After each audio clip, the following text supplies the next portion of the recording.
Meus amigos, o Senhor Jesus falou assim em João 14:9, e disse-lhes Jesus, e disse para mim e para você também: estou há tanto tempo convosco e não me tendes conhecido, Filipe? O Filipe queria que ele mostrasse o Pai e bastava. Mas Jesus é a expressão de Deus, ele é Deus com o Pai. Ele tomou a forma humana, o Pai é Espírito. Nós nunca veremos o Pai com os nossos olhos naturais. Só nos céus, quando estivermos com o corpo glorificado.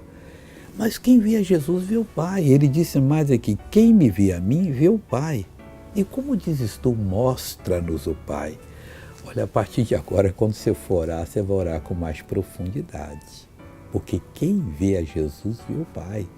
Quem descobre o que Jesus fez, descobre o que o Pai fez. Ele e o Pai não havia diferença alguma. E quando nós tivermos união com Ele, também vamos fazer muitas coisas para Deus.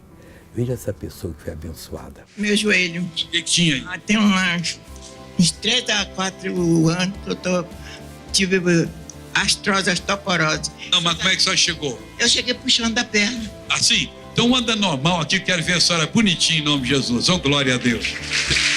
Eu quero orar com você agora. Pai, eu estou orando por essa pessoa, eu estou abençoando essa pessoa, eu exijo que todo o mal saia da vida dela, está amarrado todo o mal, em nome de Jesus Cristo, vai embora.